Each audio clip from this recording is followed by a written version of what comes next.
Here with BFL fighter Victor, David Moon, fighting out of Tristar. Tough fight, man. Was it everything you expected, or did Chris Day bring more to the table than you had thought? Honestly, I mean, it was expected. I mean, I knew that Chris was a very tough guy. But, I mean, I did everything that my coach told me to do, which was just stay long and keep him on the outside. And he did catch me a few times, but I mean, I can't complain. Everything went the way I wanted it to. Your first decision victory, yeah. Was that a surprise? Where obviously you're out there gunning for the finish. Yeah.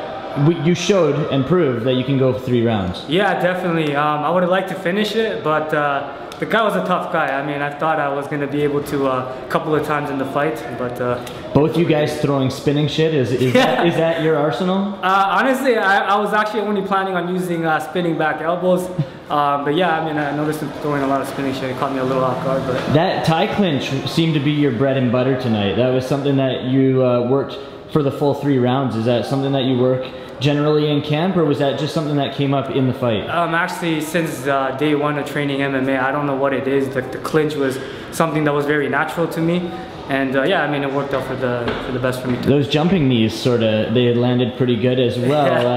The height advantage seems to be something that you have within this division. Do you take advantage of that quite a bit? Yeah, definitely, of course. I mean, I was competing at 155 for a while, but I was only walking around at 165, so since I made the move, it's been really good for me. Now, some unfortunate news for Chris Day earlier in the week. I'm not sure if you're aware of it. Without getting into details, was there any point where you were worried that this fight wasn't going to take place?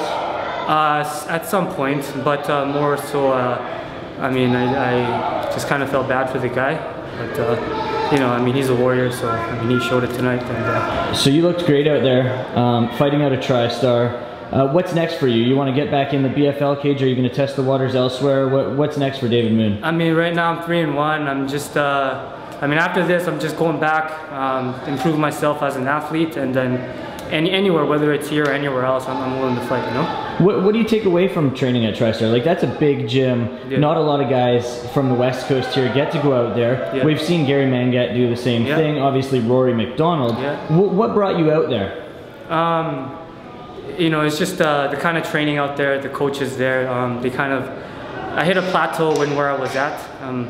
And I just wanted to go somewhere where I could be tested a little more. So that's why I made the move. Day in, day out, you're brawling with beasts. Oh man, you don't even know. It's just crazy. So getting in a cage here against these guys is obviously a tough feat at that, but when you're training with these guys at the gym at the level that they're at, does it feel like just night and day compared to that in a cage like this? Honestly, sparring and stuff like that is completely different than a fight for me. I mean, Chris could probably bang with the best of Tristar any given day, you know? But inside the cage, it's a whole different game. Can't wait to see you back in there, buddy. Congratulations. Thank you so much.